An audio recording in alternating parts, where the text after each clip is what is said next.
ఆర్థిక ఇబ్బందులు ఉన్నప్పటికీ అభివృద్ధి ధ్యేయంగా కూటమి ప్రభుత్వం ముందుకు వెళ్తుందని రూరల్ ఎమ్మెల్యే గోరింట్ల బుచ్చయ్య చౌదరి పేర్కొన్నారు.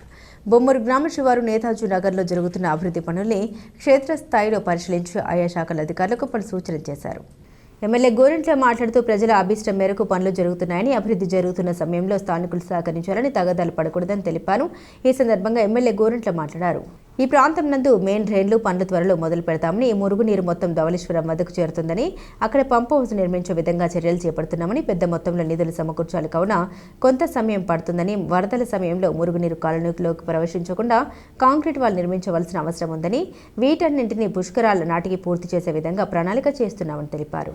రూరల్ టీడీపీ అధ్యక్షుడు Machadi Prasad, MPD D Srinivas, PRD Ravi, JE Sampath Kumar, panchayat కార్యదర్శి కాశీ, విమర్శెట్టి రమేష్, కామిని భాస్కర్, పిల్లా తనుజ, పల్వెలి సత్యనారాయణ, పితాని రాజు, రాయుడు సునీల్, మరడాపు రాంబాబు, రాయుడు, అలేఖ్య, మెట్లి వీరయ్య, విజయ్, అడ్డాల శ్రీను, యార్లగడ్డ సునీల్ తదితరులు పాల్గొన్నారు.